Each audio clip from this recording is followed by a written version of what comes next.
Selamat siang dan salam sejahtera untuk kita semua. Perkenalkan, nama saya Franciscus Dakostarai. Sekarang saya mengajar di SMA Negeri 2 Selimbau, Kabupaten Kapuas Hulu, sekaligus sebagai mahasiswa PPG dalam jabatan Angkatan keempat tahun 2021 di Universitas Mataram, Nusa Tenggara Barat. Hari ini, Senin, tanggal 6 Desember 2021, saya akan melaksanakan uji kinerja praktek pembelajaran di SMA Negeri 2 Selimbau. Berikut ini video praktek pembelajaran saya. Selamat menyaksikan.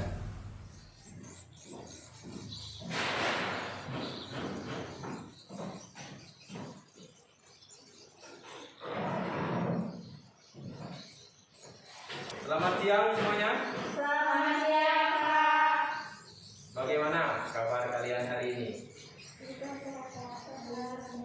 Sehat semua? Sehat ya? Sebelum memulai pembelajaran, kita buka dulu pertemuan kita hari ini dengan doa. Siapa yang bisa bantu Bapak untuk memimpin doa pembuka? Silakan, Salma. Sebelum kita mulai pelajaran kita pada hari ini, marilah kita berdoa menurut agama dan keyakinan kita masing-masing. Berdoa mulai.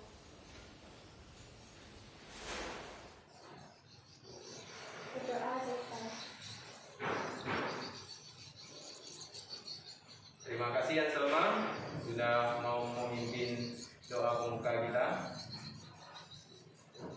Sekarang coba kalian periksa dulu kerapian kalian. Sudah rapikah saya?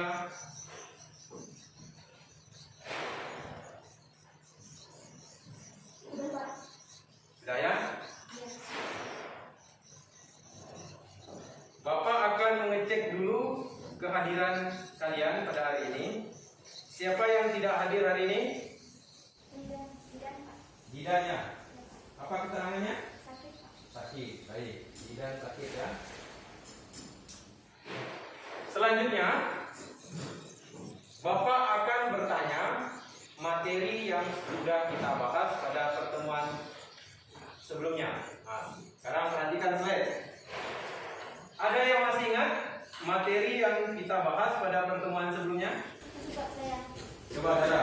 Pengertian teks anekdot, makna tersirat dalam teks anekdot, dan ciri-ciri teks anekdot. Betul.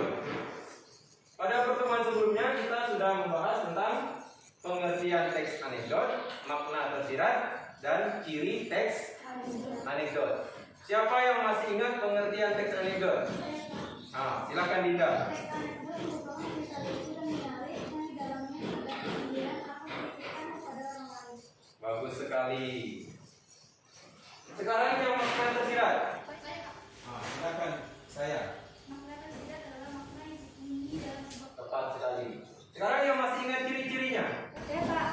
Silakan Salma. Ciri-ciri teks anekdot antara lain bersifat humor atau lucu, bersifat menyindir atau mengkritik, dan menceritakan orang penting atau pejabat maupun orang terkenal. Baik, kita kasih tepuk tangan untuk kalian semua yang sudah menjawab pertanyaan Bapak. Selanjutnya, Bapak akan menyampaikan kompetensi dasar yang ingin kita capai pada hari ini, yaitu menganalisis struktur dan kebahasaan teks anekdot. Itu yang ingin kita capai pada hari ini. Dari kompetensi dasar, indikator pencapaian kompetensinya itu ada dua. Yang pertama, menjelaskan struktur teks anekdot, dan yang kedua, menganalisis struktur teks anekdot yang di dalamnya itu ada abstrak, orientasi, krisis, respon, dan koda. Dari kompetensi dasar dan indikator pencapaian, tujuan pembelajaran kita pada hari ini melalui kegiatan pembelajaran menggunakan model discovery learning, peserta didik dapat menjelaskan dan menganalisis struktur teks anekdot, baik itu abstrak, orientasi, krisis, respon, dan koda. Selanjutnya, hubungan materi ajar dengan kehidupan sehari-hari. Apa hubungan materi ajar atau materi yang akan kita bahas dengan kehidupan sehari-hari? Coba kalian perhatikan. Anekdot bisa dijadikan salah satu media yang kita gunakan untuk menyampaikan kritik maupun sindiran kepada orang atau tokoh penting, artis, politikus, tokoh masyarakat ataupun masyarakat itu sendiri. Jadi teks anekdot itu bisa dijadikan salah satu media untuk memberi kritik atau sindiran pada orang-orang yang terkenal itu, kepada pemerintah juga boleh. Ya, itu kaitannya dengan kehidupan kita sehari-hari. Selanjutnya, lingkup penilaian yang akan Bapak lakukan selama proses pembelajaran. Ada dua penilaian yang Bapak lakukan. Yang pertama itu penilaian sikap, dan yang kedua penilaian pengetahuan. Untuk penilaian yang pertama, penilaian sikap, itu ada dua. Penilaian spiritual, itu berkaitan dengan ya misalnya kamu tadi berdoa tidak ketika memulai pembelajaran dan lain-lain ya. Yang selanjutnya sosial. Nanti kamu dinilai disiplin tidak kamu, bertanggung jawab tidak kamu, ya.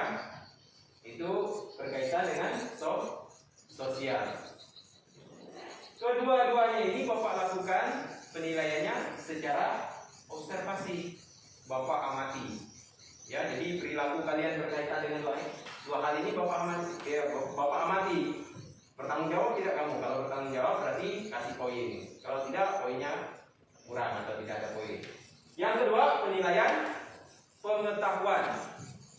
Ya, nanti bentuknya tertulis uraian. Nanti kalian akan mengerjakan atau menganalisis teks anekdot berkaitan dengan strukturnya tadi. Karena potensi yang ingin kita capai itu menganalisis struktur dan kebahasaan teks anekdot. Khusus hari ini kita menganalisis struktur teks anekdot. Sebelum Bapak membahas materinya, Bapak akan membagikan dulu kalian bahan ajar.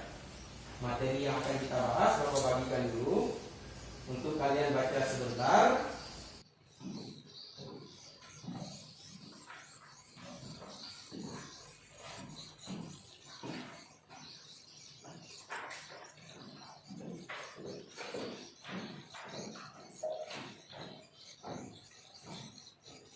Sudah dapat semua kan?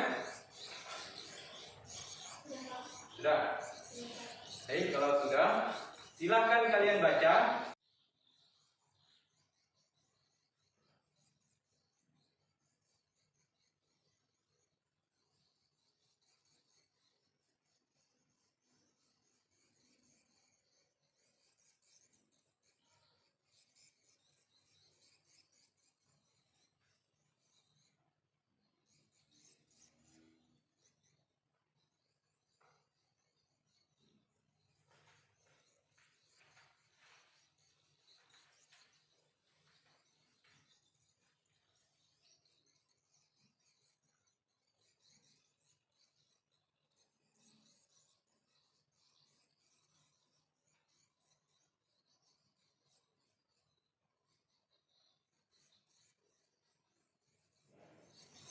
Sudah selesai bacanya?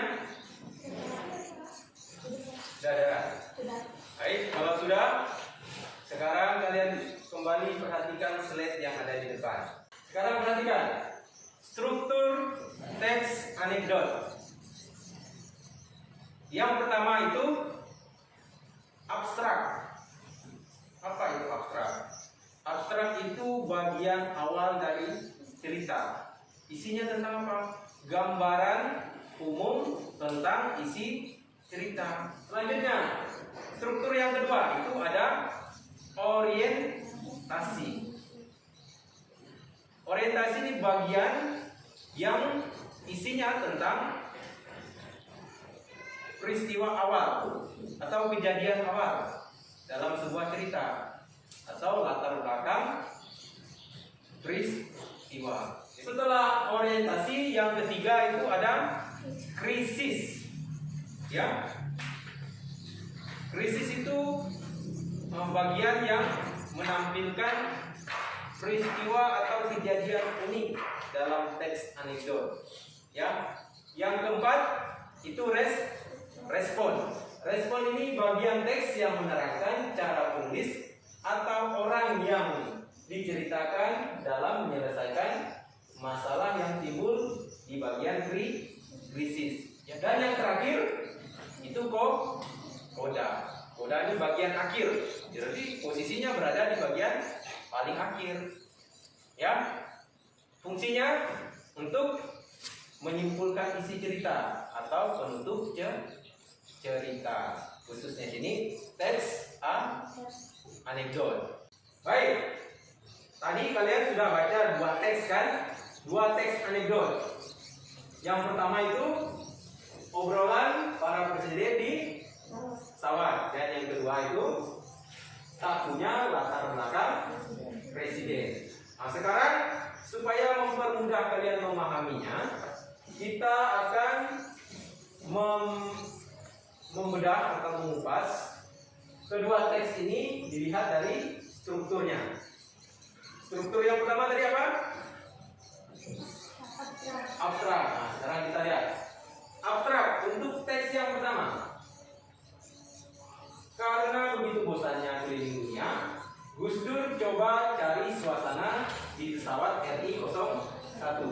Kali ini dia mengundang Presiden AS dan Prancis terbang bersama Gus Dur untuk keliling dunia.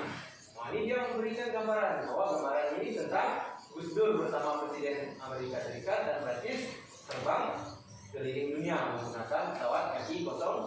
Selanjutnya, setelah abstrak tadi apa? Orientasi. Orientasi ini awal mula peristiwa, kan? Atau latar belakang peristiwa. Lihat teks yang pertama. Seperti biasanya, setiap presiden ingin memamerkan apa yang menjadi kebanggaan negaranya. Tak lama Presiden Amerika Serikat Bill Clinton mengeluarkan tangannya, dan sesaat kemudian dia berkata, "Wah, kita sedang berada di atas New York." Presiden Indonesia Gus Dur, loh, kok bisa tahu sih? Ini patung Liberty kepegang, jawab Bill Clinton dengan bangganya. Oh, ini mulai peristiwa, sudah menyombongkan diri Presiden Amerika ya. Mulai peristiwa apa? Kejadian awalnya. Nah, sekarang kita lihat setelah orientasi itu ada krisis. Nah, ini masalah uniknya atau puncak dari permasalahannya. Kita lihat teks yang pertama. Karena disombongi oleh Clinton dan Chirac, giliran Gus Dur yang menjulurkan tangannya keluar pesawat. Wah, kita sedang berada di atas tanah abang, teriak Gus Dur. Loh, kok bisa tahu? Tanya Clinton dan Chirac heran, karena tahu Gus Dur itu kan tidak bisa melihat. Ini masalahnya unik. Dia tahu sedang berada di bawah tanah abang, sementara Gus Dur itu orangnya buta. Ya, ini puncak atau masalah uniknya. Sekarang setelah krisis itu respon kan? Nah, respon ini tempat penyelesaian atau jawaban yang diberikan atas peristiwa yang terjadi pada bagian krisis. Yang pertama, ini jam tangan saya hilang, jawab Gus Dur kalem. Dia tahu jam tangannya hilang. Kenapa dia tahu Tanah Abang jam tangannya hilang? Karena ini bagian dari kritikan. Di Tanah Abang itu banyak sekali pencopet. Itu bagian dari kritikan atau sindirannya. Ya. Kita lihat teks yang kedua. Jelas saja Pak Mahfud MD tidak berbukti karena sudah dibalas atau dijawab oleh Presiden Gus Dur. Jadi Pak Mahfud ini tidak berkutik dengan jawabannya. Yang terakhir, apa yang terakhir? Koda. Koda tadi apa? Simpulan dari sebuah cerita atau penutup cerita. Sekarang kita lihat teks 1. Tidak ada koda atau penutup atau simpulan. Jadi tidak ada penutupnya. Berarti tidak ada kodanya di teks 1 ya. Sementara di teks 2, Gus Dur memang aneh. Kalau enggak aneh, pasti enggak akan memilih saya sebagai Menhan. Kelakar Pak Mahfud. Ya. Ini peta konsep untuk struktur teks anekdot. Dimulai dari abstrak, selanjutnya orientasi, yang ketiga krisis, yang keempat respon, dan yang kelima koda. Ya. Baik, saya sudah menyampaikan atau Bapak sudah menyampaikan materi. Adakah dari penjelasan Bapak yang tadi Bapak sampaikan kurang kalian pahami? Silahkan ditanyakan. Silakan Ika. Apakah semua teks anekdot memiliki struktur yang sama? Apakah setiap teks anekdot memiliki struktur yang sama? Ada yang ingin jawab belum? Tidak ada. Menurut Ayah sama tidak? Sama semua. Ya, jawabannya strukturnya sama semua. Ya. Yang idealnya berarti ada 5-5-nya tadi. Ya. Ada abstraknya, ada orientasinya, ada krisisnya, ada responnya, ada responnya, dan terakhir ada kodanya. Siapa lagi yang ingin bertanya? Silakan. Kenapa pada teks pertama tidak menjadi koda? Kenapa pada teks pertama? Oh ya, tadi ya. Yang pertama tadi. Ini terlihat kan? Teks pertama ini tidak ada koda atau penutup atau simpulan. Kenapa di teks pertama itu tidak ada koda? Koda ini salah satu dari kelima struktur teks anekdot yang sifatnya opsional. Boleh ada, boleh tidak ada. Ya. Maka di teks 1 tidak ada kodanya. Kenapa tidak ada kodanya? Berarti di sini pengarangnya atau penulisnya ingin membuat cerita itu menjadi menggantung, tidak selesai. Boleh nggak? Boleh, karena itu hak penulis atau pengarang. Ya. Siapa lagi? Tadi Anselma yang mau bertanya. Silakan. Bapak mengatakan koda itu bersifat opsional atau tidak wajib. Kenapa demikian, Pak? Karena itu hak dari setiap pengarang tadi. Dia mau ceritanya selesai, itu hak dia. Dia mau buat ceritanya menggantung, itu juga hak dia. Mungkin ada maksud dan tujuan dari penulisan yang tidak lengkap atau struktur yang tidak lengkap itu. Itu yang lebih tahunya pasti pengarangnya. Tapi intinya koda ini sifatnya opsional, boleh ada, boleh tidak ada. Masih ada yang ingin bertanya? Saya, Pak. Silakan Dara. Apakah hanya koda saja yang bersifat opsional, Pak? Ya, yang bersifat opsional dari kelima struktur itu cuma koda. Yang lain itu sifatnya wajib. Masih ada yang ingin bertanya lagi? Tidak ada? Tidak ada ya? Paham semua? Baik, kalau paham, selanjutnya Bapak akan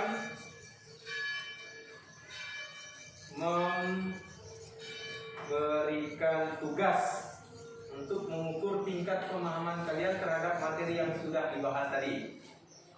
Bapak akan memberikan tugas, kalian kerjakan secara individu ya. Bapak akan membagikan LKPD-nya dulu, lembar kerja peserta didiknya.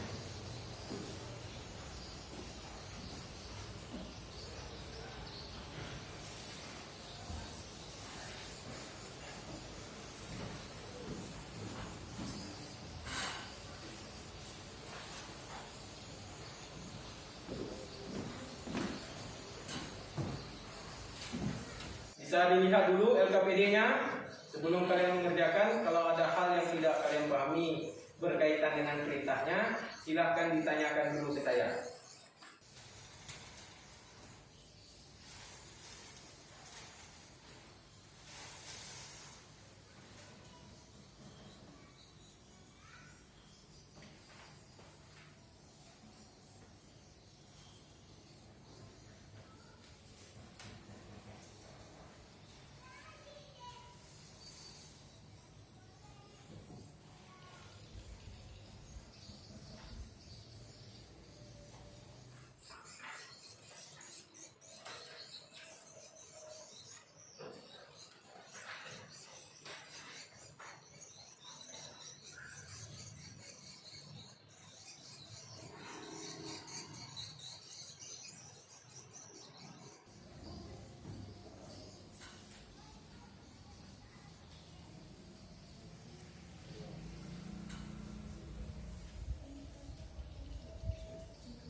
Baik, sudah semua mengerjakan tugasnya? Oke, kalau sudah, sekarang kita akan mempresentasikan hasil pekerjaan kalian. Siapa yang mau membacakan pekerjaannya yang pertama? Untuk soal yang pertama, silakan Raya. Sebutkan dan jelaskan struktur teks anekdot. Yang pertama, abstrak. Abstrak adalah bagian teks anekdot yang berfungsi memberikan gambaran tentang isi teks. Yang kedua, orientasi. Bagian teks yang menunjukkan awal kejadian cerita. Yang ketiga, tesis. Bagian teks yang menunjukkan hal atau masalah yang unik dan tidak bisa terjadi pada penulis atau orang yang diceritakan. Yang keempat, reaksi. Bagian yang menerangkan cara menyelesaikan masalah yang timbul di bagian tesis. Yang terakhir, koda. Bagian akhir cerita yang menjelaskan kesimpulan tentang kejadian. Baik, ada yang berbeda jawabannya dari apa yang disampaikan oleh Raya? Sama, Pak. Sama semua ya? Baik, sekarang siapa yang mau menjawab nomor 2? Silakan semua. Nomor 1, menanyakan tokoh umum Nasruddin itu bagian abstrak. Yang 2, Nasruddin menjawab umumnya tentang kemudian orientasi. Yang 3, yang bertanya tidak percaya ke Nasruddin karena beberapa tahun yang lalu yang menanyakan hal yang sama dan Nasruddin menjawab yang sama pula.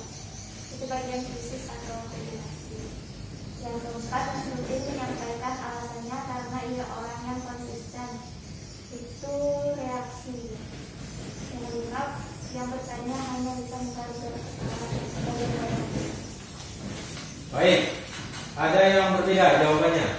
Tidak Pak, sama. Sama ya, ada Ika sama. Tidak?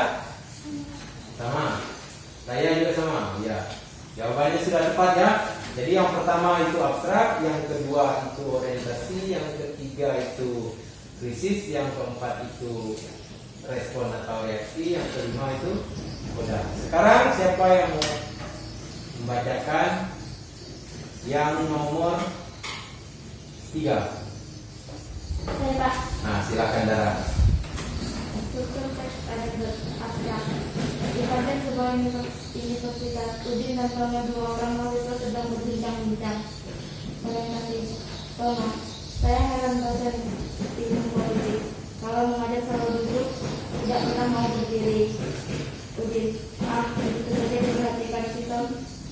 Duduk. Tono, ya, ini tahu sebabnya. Udin, barangkali saja beliau capek atau kakinya tidak kuat berdiri. Tono, bukan itu sebabnya, Din. Sebab dia juga seorang pejabat. Reaksi. Udin, loh, apa hubungannya? Tono, ya kalau dia berdiri, takut kursinya diduduki orang lain. Udin, tanya. Sudah Pak? Sudah. Baik, kalian sudah mendengarkan penjelasan teman kalian satu persatu. Apabila pekerjaan kalian kurang tepat, bisa kalian perbaiki. Biar nanti ketika dikumpulkan ke saya dalam keadaan yang sudah tepat.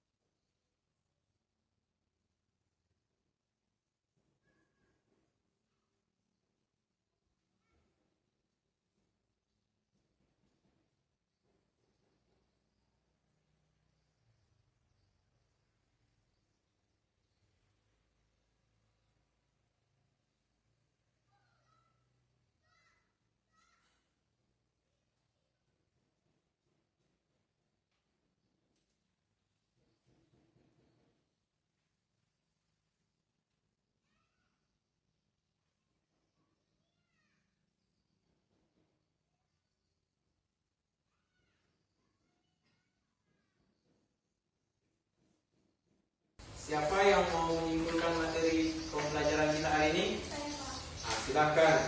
Dinda. Kesimpulan pembelajaran hari ini kami membahas tentang struktur teks anekdot yang terdiri dari 5 bagian. Pertama, abstrak, kedua orientasi, ketiga krisis, keempat respon, dan kelima kode.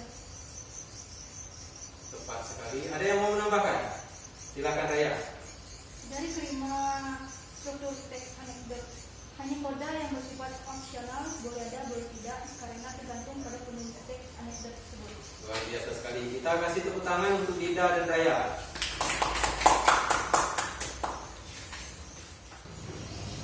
Setelah mengikuti pembelajaran dari awal hingga saat ini, apa yang kalian rasakan? Senang materinya yang disampaikan sudah dipahami. Senang, materinya mudah dipahami ya. Apa harapan kalian untuk pembelajaran kita berikutnya? Pak, kalau bisa kedepannya pembelajaran atau mengerjakan tugas di luar ruangan Pak. Baik, harapannya pembelajaran kita dilakukan di luar ruangannya. Itu bisa jadi pertimbangan Bapak untuk pertemuan-pertemuan berikutnya. Selanjutnya, Bapak akan melakukan evaluasi berkaitan dengan materi yang sudah kita pelajari pada hari ini. Sekarang kalian perhatikan di slide. Silahkan kalian kerjakan di LKPD yang sudah Bapak bagikan tadi.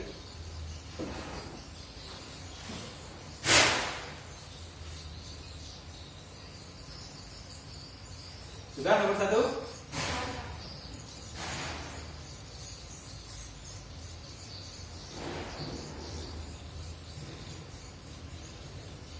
Nomor 2, kalimat yang menunjukkan abstrak.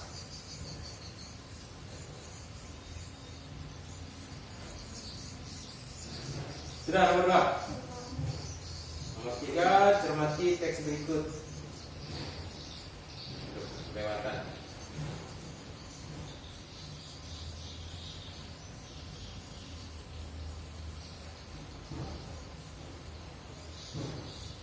Sudah nomor 3? nanti kalimat-kalimat berikut.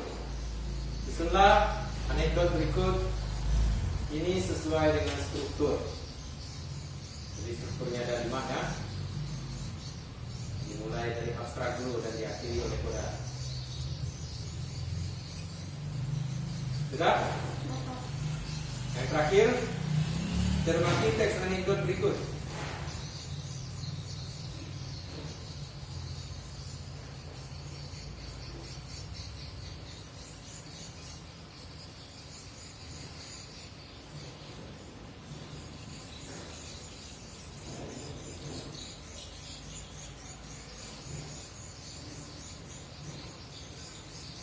Sudah? Baik, kalau sudah, LKPD-nya bisa dikumpulkan.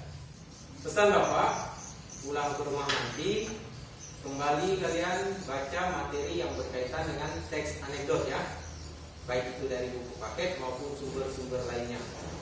Karena pada pertemuan berikutnya kita akan membahas tentang kaidah kebahasaan teks anekdot. Sebelum mengakhiri pembelajaran kita pada hari ini, Bapak akan memutarkan sebuah video. Silakan dilihat.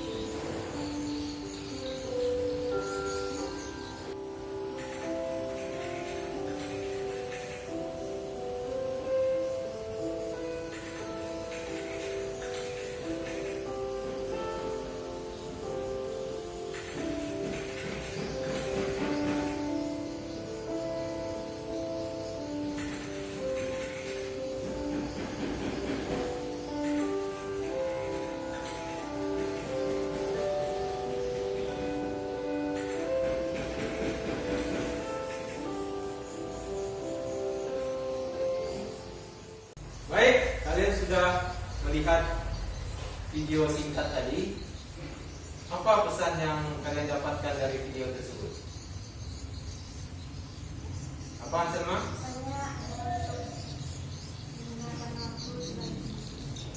Menggunakan waktu sebaik mungkin ya. Di situ berpesan kepada kita semua untuk bisa menghargai waktu dan menggunakan waktu sebaik mungkin. Karena waktu itu tidak mungkin kita putar kembali. Ya, waktu itu terus berjalan dari kita kecil sampai nanti akhirnya kita akan meninggalkan dunia ini. Gunakanlah waktu itu sebaik mungkin, ya, manfaatkan waktu itu sebaik mungkin. Sekarang sebagai pelajar, gunakan waktu kalian untuk belajar sebaik mungkin sebagai bekal masa depan. Sekali lagi Bapak ucapkan terima kasih karena kalian sudah mengikuti pembelajaran dengan baik, sudah menyimak materi dengan baik, mengerjakan tugas dengan baik. Kalian sudah memberikan yang terbaik dalam pembelajaran kali ini. Kita kasih tepuk tangan untuk kita semua. Jangan lupa untuk selalu menggunakan masker, mencuci tangan dan menjaga jarak. Ingat, pandemi belum berakhir. Ya, 3M itu salah satu upaya kita untuk terhindar dari COVID-19. Untuk mengakhiri pembelajaran kita hari ini, kita tutup dengan doa. Sebelum kita pulang ke rumah kita masing-masing, marilah kita berdoa menurut agama dan keyakinan kita masing-masing. Berdoa mulai.